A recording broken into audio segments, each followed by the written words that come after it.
Ya, mulai ya. Assalamualaikum warahmatullahi wabarakatuh. Waalaikumsalam warahmatullahi أعوذ بالله من wabarakatuh. الشيطان الرجيم. بسم الله الرحمن الرحيم. الحمد لله رب العالمين الرحمن الرحيم مالك يوم الدين. إياك نعبد وإياك نستعين اهدنا الصراط المستقيم صراط الذين أنعمت عليهم غير المغضوب عليهم ولا الضالين. رب اغفر لي ولوالدي وللمؤمنين آمين.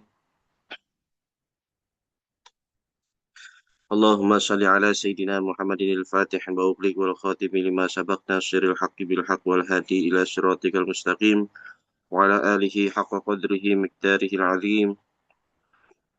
اللهم إنا نسألك فهم النبيين وحفظ المرسلين وإلهام الملائكة المقربين. اللهم أغننا بالعلم وزينا بالحلم وأكرمنا بالتقوى وجملنا بالعافية برحمتك يا أرحم الراحمين. اللهم فقهنا في الدين وعلمنا التأويل. رب زدني علما وارزقني فهما آمين آمين يا رب العالمين. رب اشرح لي صدري ويسر لي أمري واحلل عقدة من لساني يفقهوا قولي. نويت التعلم والتعليم والتذكر والتذكير والنفع والانتفاع والإفادة والاستفادة والحث على تمسك بكتاب الله تعالى وسنة رسوله والدعاء إلى الهدى والدلالة على الخير وابتغاء وجهه ومرضاته وثوابه وقربه. نويت على من نواه السلف الصالح. نويت على من نواه الشهب الشجاع. نويت على من نواه سيف البسم الغاز. نويت على من نواه الغيب. نويت على من نواه إمام إبراهيم البجوري. نود على ما نواه كل مشايخنا رحمه الله تعالى ما خاطه من سائر النيات الصالحة بحب من أنزلت عليه سر سورة الفاتحة. أعوذ بالله من الشيطان الرجيم. بسم الله الرحمن الرحيم. الحمد لله رب العالمين الرحمن الرحيم مالك يوم الدين. إياك نعبد وإياك نستعين اهدنا الصراط المستقيم صراط الذين أنعمت عليهم غير المغضوب عليهم ولا الضالين. رب اغفر لي ولوالدي وللمؤمنين آمين. خصوصا إلى مشايخ في رحلة شريفة خصوصا إلى الشيخ الجمهور الشيخ Proses Sidik Tanjur Mugura Syekh Abdul Halim Majlan Syekh Syekh Khalid وصولهم وفروعهم شؤون الله لهم الفاتحة. أعوذ بالله من الشيطان الرجيم. بسم الله الرحمن الرحيم. الحمد لله رب العالمين الرحمن الرحيم مالك يوم الدين. إياك نعبد وإياك نستعين اهدنا الصراط المستقيم صراط الذين أنعمت عليهم غير المغضوب عليهم ولا الضالين. رب اغفر لي ولوالدي وللمؤمنين آمين. Alhamdulillah kita kembali lagi di malam minggu fikih, program malam minggu fikih. Aslinya ngaji fikih itu di hari apa? Di hari Minggu. Cuma sekarang berubah jadwal karena minggunya diisi sama Mas Bawe. Ngaji di hari Minggu ganti apa? Qaidul fikih menggunakan kitab Mabadiul Awaliyah. Di Alhamdulillah selama ini program di Zawiyah Al Muhibbin berjalan. Meskipun ya masih ada beberapa eh, jadwal yang masih belum bisa dikerjakan atau dilangsungkan secara rutin karena memang ada eh, halangan dari saya sendiri karena saya sendiri pun masih ngaji ya, masih ta'alum di tempat-tempat yang lain. Jadi tidak bisa masih belum bisa memaksimalkan ngaji di Zawiyah.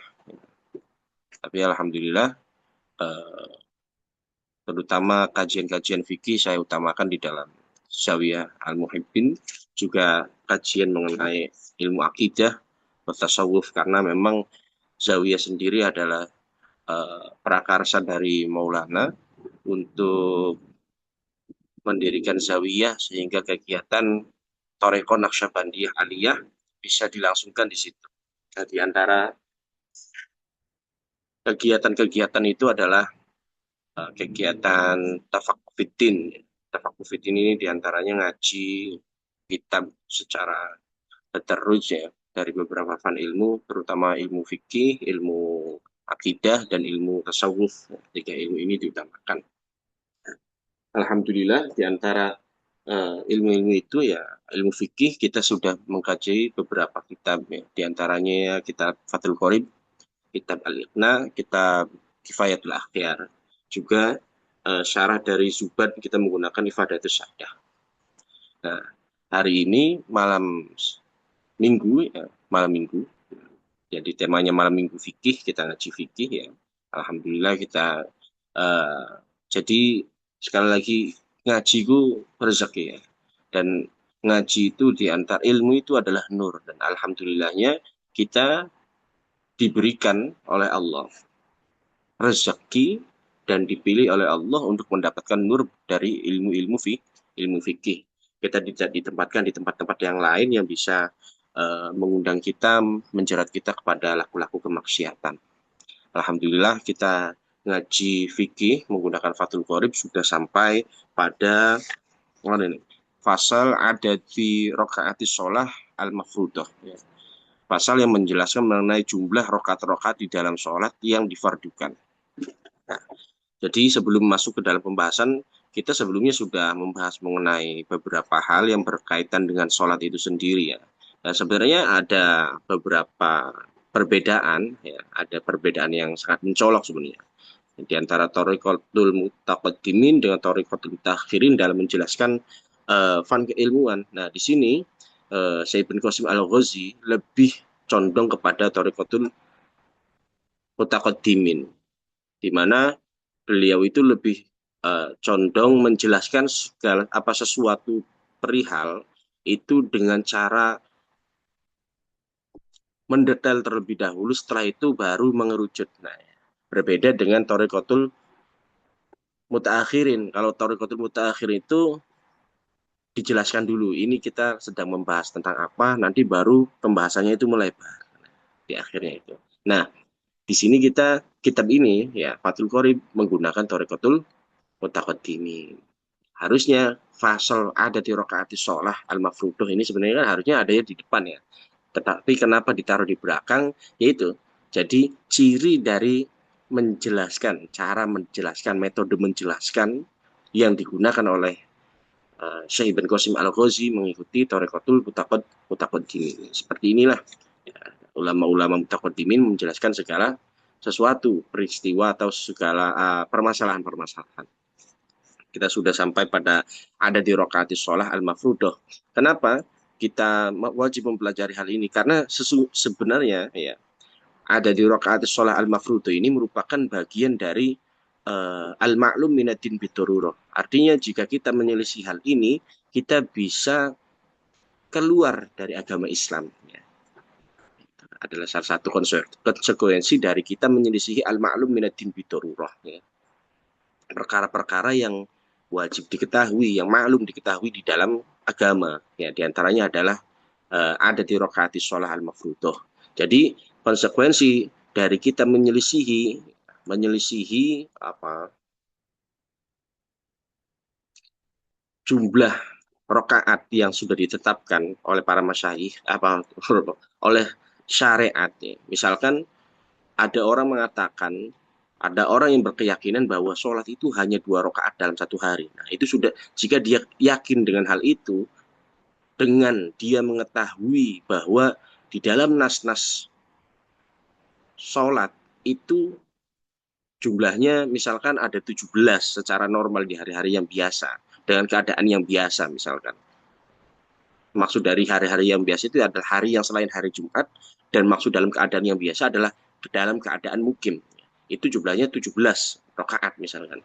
Lalu ada orang yang tidak meyakini hal itu, tidak mempercayai itu, dan dia memilih dan mempercayai rakaat sholat itu dalam satu hari hanya 2 misalkan, atau hanya 5 saja. Hanya dia meyakini sholat yang wajib itu hanya sholat subuh dengan sholat maghrib. Nah, itu contoh, ini bukan contoh, ini fil waqi terjadi. Saya mendapatkan berita ini dari beberapa teman, ada beberapa kalangan di antara kelompok-kelompok yang menisbatkan diri pada agama Islam, tapi hanya mengakui sholat itu hanya di 2 waktu. Artinya sholatnya itu dalam satu hari itu hanya 5 rakaat ya. Jadi dalam satu hari itu udah hanya 5 rakaat. Nah, ini sebenarnya orang yang berpaham-paham seperti ini sebenarnya sudah terkeluar dari Islam. Karena apa? Karena dia sudah bertentangan dengan al-ma'lum minatin bidarurah. Itu yang pertama. Jadi, mengapa ini sangat penting untuk dipelajari? Mengapa ini sangat penting untuk diketahui? Agar kita tidak beragama, tidak menjalankan agama ini sesuai ego kita. Karena agama ini pertama kali diajarkan oleh Allah, bahkan kita itu dikenalkan oleh Allah untuk mengetahui Allah itu melalui jalan ilmu. Makanya fa'alam annahu la ilaha illallah. Fi'il amrnya itu menggunakan kata alima ya'lamu, dari alima ya'lamu ya. Dari mengetahui, ketahuilah. Artinya agama ini dibangun atas dasar ilmu.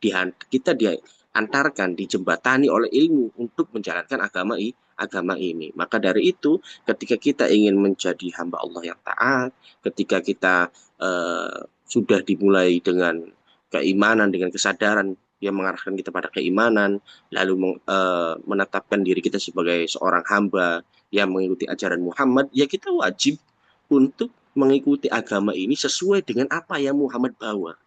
Nah, sesuai dengan apa yang Muhammad bawa itu adalah sesuai dengan apa yang diturunkan Allah kepada Muhammad. Akan tetapi masalahnya antara kita dengan Kanjeng Nabi Muhammad itu terdapat rentang waktu yang sangat panjang. Lalu bagaimana kita mengetahui bagaimana ajaran Muhammad itu? Nah, Muhammad di dalam kitabnya itu di dalam hadis-hadis mengatakan al ulama warasatul anbiya, bahwa para nabi itu adalah pewaris, para ulama, orang alim itu adalah pewaris dari para nabi. Artinya ketika kita ingin mengetahui apa yang dibawa oleh Muhammad, maka kita mengambil dari siapa yang memperoleh dari ajaran Muhammad. Nah, yang memperoleh itu adalah para ulama. Lalu ada pertanyaan, mengapa kita tidak langsung melihat teks saja? Teks itu adalah simbol ya. Sekali lagi kalau kita belajar dalam ilmu mantik, teks itu hanya sebagai simbol yang mengandung makna. Ya. Di mana teks-teks ini tanpa kita mengetahui makna yang terkandung di dalamnya, seringkali mengarahkan kita pada pemahaman yang salah, aplikasi yang keliru. Sebagaimana sebelum-sebelumnya kita telah banyak bercerita, berdiskusi mengenai hal-hal ini. Seperti contohnya kemarin di dalam beberapa kesunahan-kesunahan di dalam sholat, itu diantaranya adalah disunahkan ketika kita sujud itu menjauhkan perut kita dari paha kita dari perut kita. Nah, di beberapa kejadian ya, ada orang mengartikan hadis ini dengan cara bersujud seperti sujudnya orang yang push up. Itu sangat jauh dari laku salaf. Bahkan di ajaran salaf itu tidak ada yang melakukan seperti ini. Lalu bagaimana kita mengetahui bisa memahami bagaimana atau apa yang diajarkan oleh Muhammad?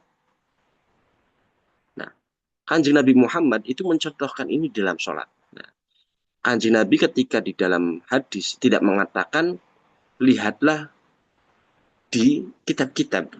Ya. Akan tetapi Kanjeng Nabi mengatakan ketika kalian ingin sholat, shollu kama ra'aitumuni usolli. Sholatlah kalian sebagaimana aku sholat. Siapa yang melihat Kanjeng Nabi sholat? Ya para sahabat. Lalu siapa yang melihat para sahabat sholat? Ya para tabi'in. Siapa yang melihat para tabi'in sholat? Ya tabi'in. Siapa yang melihat tabi'in sholat? Ya para masyayikh salafus soleh. Siapa yang melihat salafus soleh sholat? Ya para masyayikh. Artinya ketika kita ingin mengetahui bagaimana cara Kanjeng Nabi sholat, cukup ya, dengan kita melihat bagaimana kita melihat para masyayikh sholat. Di samping kita mempelajarinya secara teks. Ya. Tetapi tetap teks itu wajib didampingi dengan mu'alim. Tanpa adanya mu'alim, teks hanyalah teks. Ya. Teks hanyalah teks. Nah, di sini kita sampai pada faslun fi adadi rokaatis sholatil mafrudah. Pasal yang menerangkan tentang jumlah rokaat sholat yang fardu. Aifi kulli yaumin, yaitu di setiap hari walailatin dan setiap malam. Artinya di setiap hari, satu hari dan malam. Fi sholatil hadori, di dalam sholatnya orang yang hadir. Artinya orang yang mukim. Karena apa? Karena nanti dijelaskan bahwa ada perbedaan jumlah rokaat antara sholatnya orang yang hadir dengan sholatnya orang yang mukim. Karena bagi sholat yang orang yang mukim itu diperbolehkan untuk mengkosor. Artinya mengkosor itu orang yang memenuhi persyaratan dalam keadaan safar itu bisa meringkas sholatnya.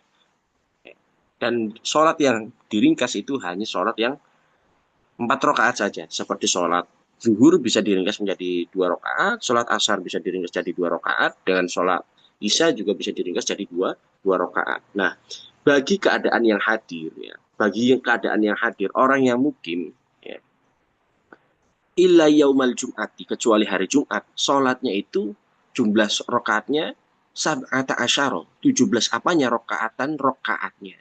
Jadi bagi orang yang mukim, setiap harinya di selain hari Jumat, karena hari Jumat itu digantikan sholat zuhur dengan sholat Jumat yang jumlahnya 2 rakaat. Otomatis ketika hari Jumat, jumlah rakaatnya itu berkurang 2 rakaat. Jadinya,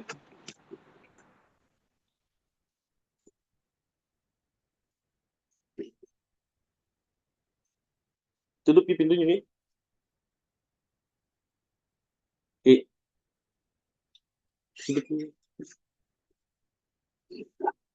Jadi di hari Jumat itu hanya 15 rakaat. Nah, bagi orang yang hadir atau mukim, ya, rakaat sholat jumlah keseluruhannya itu 17 rakaat. Amal yaumul jum'ati. Adapun di hari Jumat, fa'ada du rakaatil faraid. Adapun jumlah rakaat sholat-sholat fardunya fi yaumiha di dalam hari Jumat ialah khamsata asyara rakaatan. Hanya 15 rakaat saja. Karena apa ya? Karena sholat zuhur diganti dengan sholat Jumat. Nah, tetapi sebenarnya ada keadaan yang uh, mengharuskan orang meskipun di hari Jumat ya, laki-laki ya, di hari Jumat itu sholatnya itu tetap menjadi 17 rakaat. Karena apa? Misalnya karena sholat Jumatnya itu tertinggal. Jadi dia mengikuti sholat Jumat hanya mendapati imam sudah sampai tahiyat. Nah, ketika posisi seperti ini, maka si makmum itu wajib melanjutkan sholatnya, ya, dengan 4 rakaat. Artinya dengan keadaan seperti ini, orang yang masbuk dan mendapati imam sudah sampai tasyahud akhir, sudah sampai tasyahud ya, tasyahud akhir, maka sholatnya itu menjadi sholat 4 rakaat. Gitu. Maka dengan posisi seperti ini, dengan keadaan seperti ini ya, sholatnya, jumlah rakaatnya tetap menjadi 17 rakaat, meskipun dia sholat di hari Jumat. Wa amma adadu rakaati sholatis safar. Adapun jumlah rakaat sholat bagi orang yang safar melakukan perjalanan. Fi kulli yaumin, di setiap harinya, lil qasiri, bagi orang yang mengkosor sholatnya, ya, sudah dijelaskan tadi, fa ihda asyarota rakaatan, ialah 11 apanya rakaatan rakaatnya.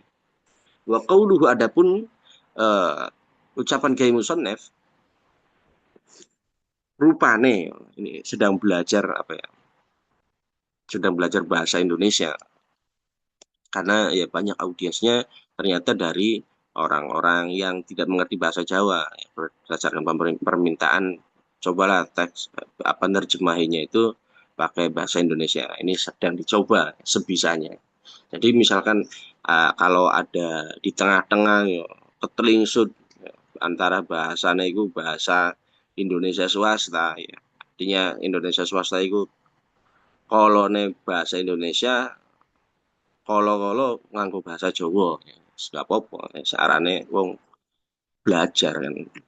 Karena ya saya itu hidup di Jogja, waktu di Jogja itu ya sangat bahasa intelektual sekali. Nah, pulang-pulang ke Indramayu hilang kabeh nih bahasanya. Ya akhirnya dimulai lagi dari awal. Nah, jadi mohon dimaklumi. Dimau. Fiha arba'un wa salasuna sajdatan. Ya. Jadi di dalam setiap sholat,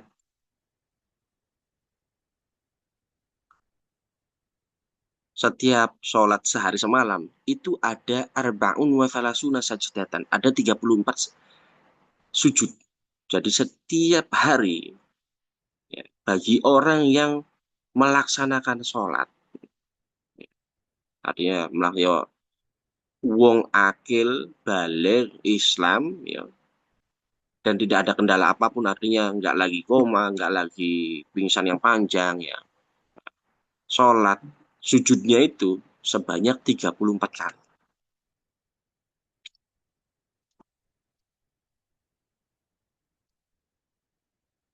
Wa arba'un wa tis'una takbiratan. Wa arba'un wa tis'una takbiratan. Dan ada 94 kali apanya? Takbiratan, takbirnya. Nah, setiap hari takbir di dalam sholat yang kita lakukan itu ada 94 kali takbir. Wa tis'u tasyahudatin, dan ada 9 tasyahud yang kita lakukan di sehari semalam. Wa asyru taslimatin, dan ada 10 salam.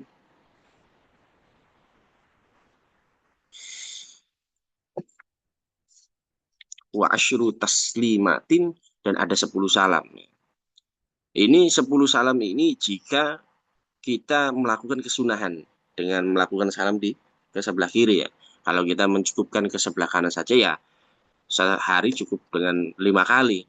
Kalau misalkan dihitung 10 kali berarti ya menghitung salam yang eh, salam yang ke sebelah kiri itu dihitung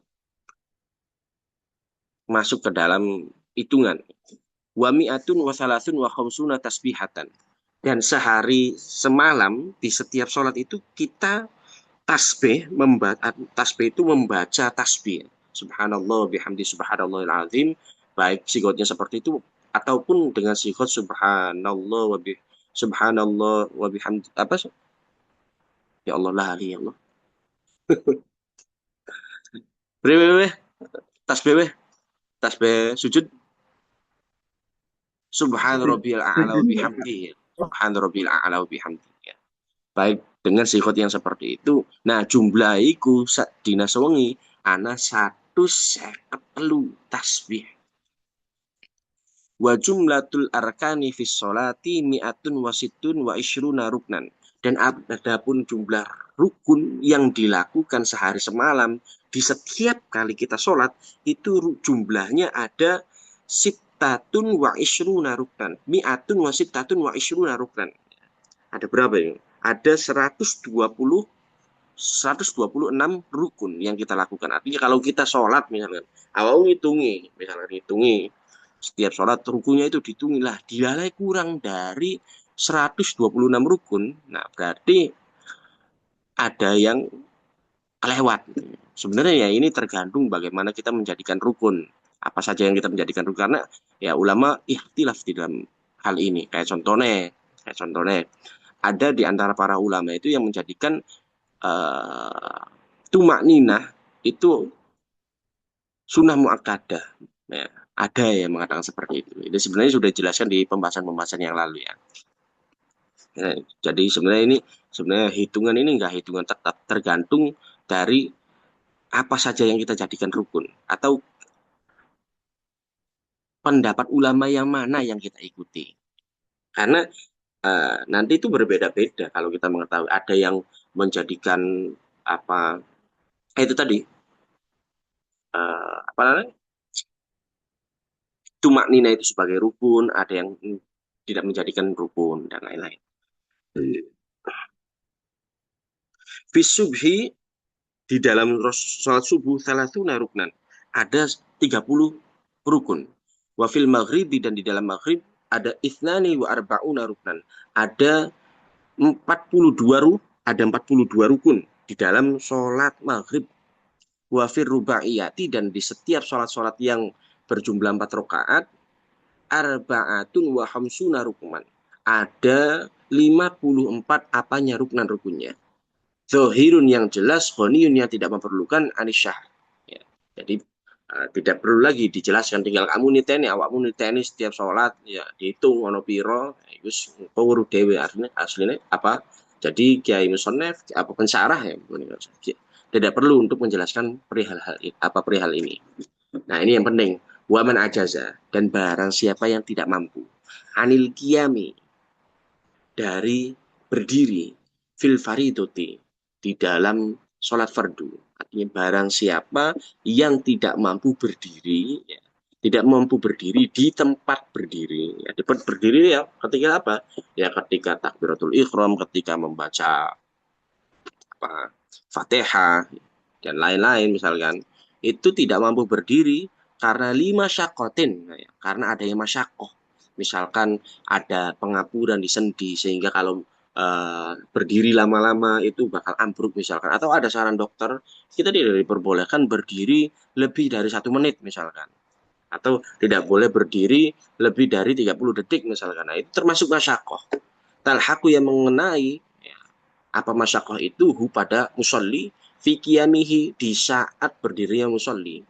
Sholat, maka sholatlah siapa musolli itu jalisan hale lunggu dengan keadaan duduk, dengan duduk ala ayi hayatin, terserah pakai posisi yang gimana aja, duduk yang gimana aja, sya'a yang kerso sopo musolli, yang dikehendaki oleh musolli. Walakin akan tetapinya iftirasuhu fi maudi ikyamihi. Adapun duduk iftirosinya musolli fi maudi ikyamihi di dalam ketika ketika di tempat berdirinya musolli ialah afdolu lebih utama min tarabbu'ihi dari duduk bersilanya al-musolli fil azhari di dalam qaul azhar.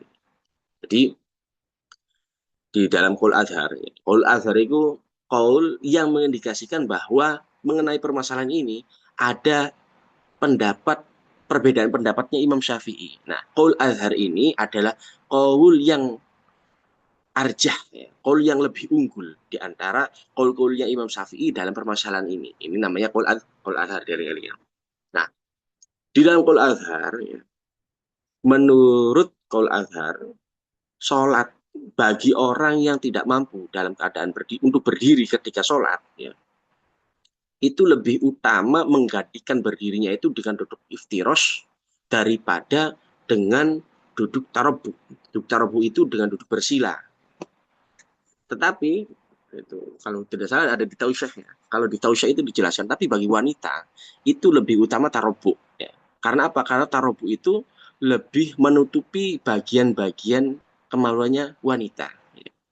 Nah, ini pendapat kalau tidak salah itu pendapatnya Imam As-Subki. Bisa dilihat di Tausyah ya, Tausyahnya Imam apa Syekh Nawawi Al-Bantani bisa ada di situ kalau tidak salah.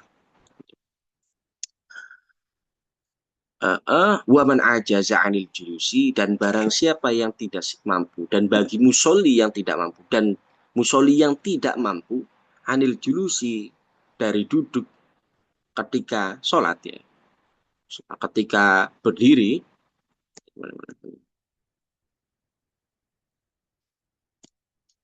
fil faridoti di dalam sholat fardu,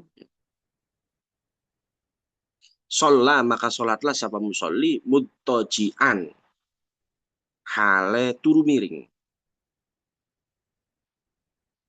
Tetapi yang perlu digarisbawahi ya, turu miring tidur tidur miringnya itu ya, yang bagaimana tidur miring, sholat dengan tidur miring itu. Sholat dengan tidur miring itu dengan menjadikan bagian kanan ini sebagai alasnya. Jadi nanti eh, bagian kanan ini sebagai alas, kita tetap sholat seperti biasanya, tetapi bagian alasnya itu adalah bagian yang sebelah kanan, yang ke bawah dijadikan alas itu ada sebelah kanan, lalu dada kita tetap menghadap kiblat. Tetapi jika kita tidak mampu untuk melakukan hal itu, tetapi kita mampu untuk tidur miring, ya tidur miring, tetapi tidak mampu untuk misalkan tidur miring seperti ini. Tetapi kita tidak mampu untuk arahnya, ya Allah, tidak mampu. Misalkan kita tidur miring, terus kita tidak mampu kanannya ini dijadikan alas ya, karena misalkan ada kerusakan atau sedang sakit di bagian kanannya, misalkan ada kelainan ginjal dan lain-lain, itu diperbolehkan alasnya itu yang sebelah kirinya, seperti itu. Ini adalah cara tidur dengan posisi miring, tidur miring. Fa'in ajaza an dzalik, dan jika tidak mampu siapa al musalli an dzalika saking mengkono-kono Mutoji, sholat maka sholatlah siapa musolli, mustalkian dengan terlentang, ala zohrihi atas punggungnya al musolli. Nah, jika dia tidak mampu, ketika dia tidak mampu untuk melakukan sholat dengan posisi miring, tidur miring, maka sholatlah dengan mustalkian. Mustalkian itu dengan duduk terlentang. Warijlahu lil kiblah. Dan kakinya itu lil kiblah menghadap kiblah. Jadi barang siapa yang tidak mau tidur miring ya tetap uh, dia diwajibkan sholat. Masih tetap wajib sholatnya. Akan tetapi dengan cara tidur terlentang. Tapi tidur terlentangnya itu nanti pas kepalanya ini diberikan sanggahan, diberikan bantalan sehingga sehingga kepalanya itu bisa menghadap kiblat dan juga kakinya pun bisa menghadap kiblat. Jadi seperti ini misalnya. Terlentang ini ya seperti inilah. Nah, seperti ini. Itu kan misalkan kiblat di arah sana ya. Nah, kepala kita itu bisa tetap mengarah ke sana dan kita tetap bisa sholat seperti ini. Dan kakinya menghadap kiblat. Artinya kakinya Orang menghadap gambar kiblat. ya mas. Apa? Lah gambar praktek punya ku. Oh, nanti bisa dilihat di Facebook ya. Aku share di Facebook sebenarnya. Ini juga share di Facebook juga nanti bisa bisa di Facebook bisa dilihat. Nanti bisa dibagiin aku bagiin aja nanti di apa namanya di mana ini? Di grup bayang kok link Facebooknya. Oke, benar-benar. Nah, itu tadi. Fa'in ajaza an dzalika kulli au ma'a. Jika orang itu musolli itu tidak mampu melakukan mutoji, tidak mampu melakukan iftiros atau tarobu, tidak mampu mutoji, tidak mampu mustalke, ya, maka auma dia memberikan isyarat bitorfihi dengan matanya, wanawa dan berniat siapa al musolli biqolbihi dengan hatinya, wayajibu alaihi istiqbaluha biwajhi dan masih tetap wajib alaihi atas musolli itu apa istiqbaluha menghadapkan kiblat biwajihi dengan wajahnya. Akan tetapi bagi orang yang tidak mampu melakukan semua itu, tidak mampu sholat dengan berdiri, tidak mampu sholat dengan tarobu atau iftiros, tidak mampu sholat dengan mutoji, tidak mampu sholat dengan mustalqi, dia boleh sholat dengan tiduran. Akan tetapi wajahnya tetap menghadap kiblat. Ya. Biwad isyai'in dengan meletakkan sesuatu seperti bantal tahta roksihi di bawah kepalanya. Wayumi'u dan memberikan isyarat siapa musolli ini birroksihi dengan kepalanya fi ruku'ihi wa sujudihi. Jadi ketika ruku dan sujudnya itu dia tetap memberikan isyarat dengan kepalanya. Fa'in ajaza dan jika dia tidak mampu anil imai untuk memberikan isyarat diroksihi dengan kepalanya, auma'a bi'ajfanihi. Memberikan isyaratlah siapa musolli ini bi'ajfanihi dengan kedipan matanya. Jadi misalkan ketika wayah sujud orang mampu ngangguk-angguk, misalkan anggukannya itu sebagai memberi isyarat bahwa dia sedang ruku.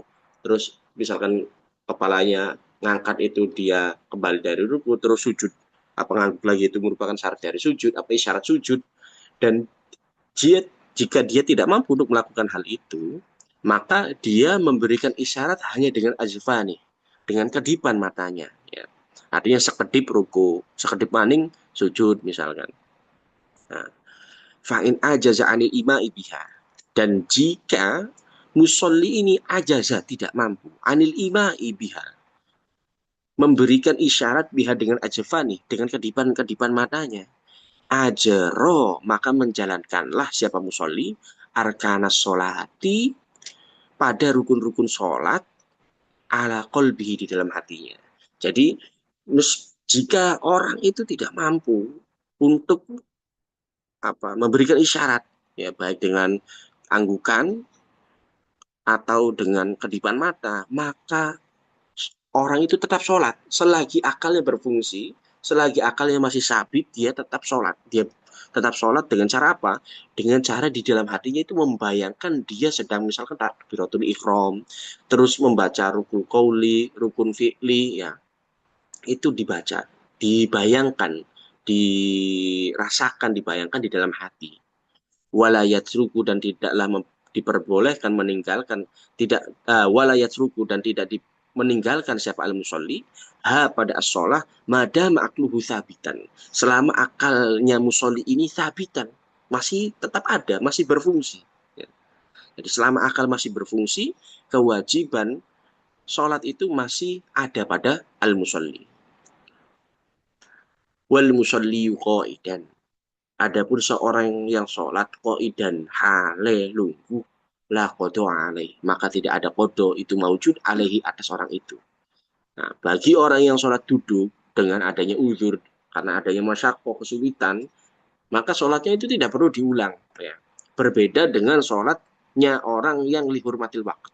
Misalkan ada orang sholat di di mana misalkan di kereta ya kan. Kalau sholat di kereta itu kan syarat sahnya sholatnya itu susah untuk dipenuhi seperti menghadap kiblat ya atau misalkan eh, dengan berdiri misalkan ya misalkan lagi dengan misalkan dia nggak dapat air nggak dapat debu misalkan itu kan susah maka sholat dengan cara lihurmatil waqt ya misalkan sebenarnya kalau sekarang itu di kereta api sudah mudah ya. Yang sulit itu justru sebenarnya masih sulit itu di bis ya. Karena bis itu kan jalannya kan kayak kelok apa dan segala macam ya kan. Terus juga posisinya itu sangat sempit jadi susah untuk sholat. Nah, maka sholatnya itu bisa sholat dengan berdiri. Tetapi kalau misalkan dia tidak mampu sholat dengan berdiri ya maka dia boleh sholatnya dengan duduk. Akan tetapi sholatnya itu tetap masuk ke dalam lihormatil waqt. Sholat untuk menghormati waktu sholat. Nah, bagi orang yang sholat dengan lihurmatil waqt, artinya tetap sholat, menjalankan sholat tanpa memenuhi syarat-syarat sah sholat, ya.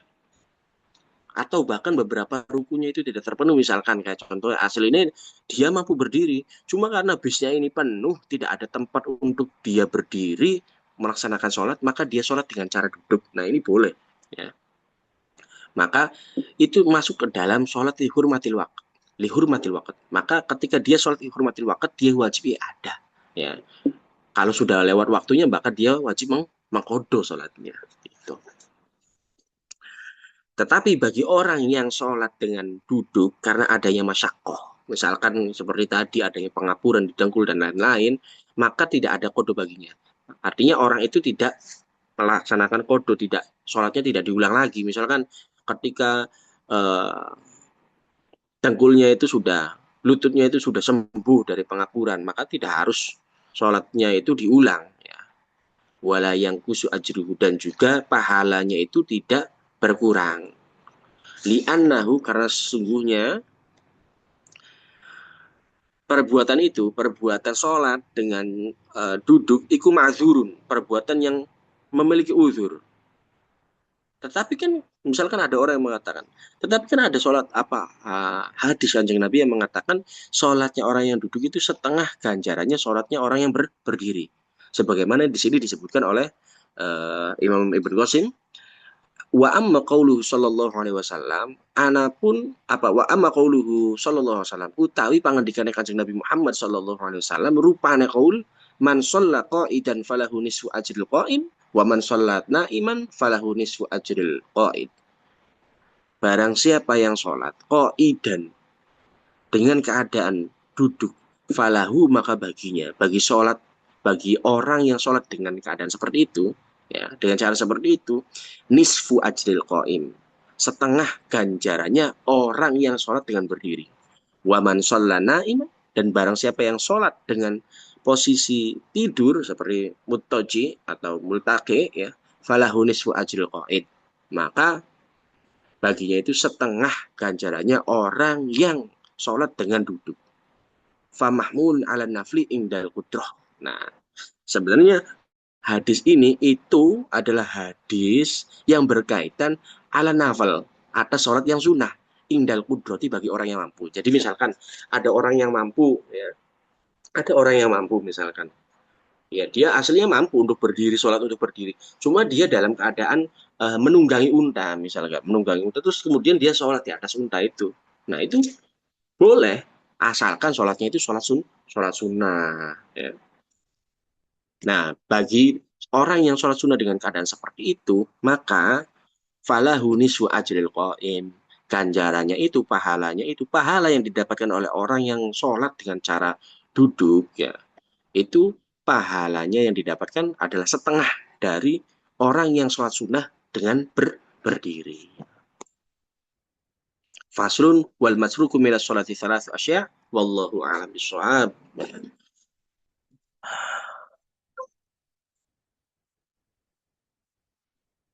Monggo, barangkali ada yang ditanyakan teman-teman.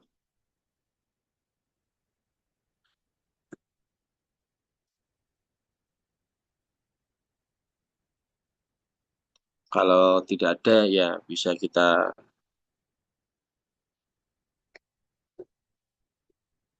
akhiri ya. Oke, tunggu nih.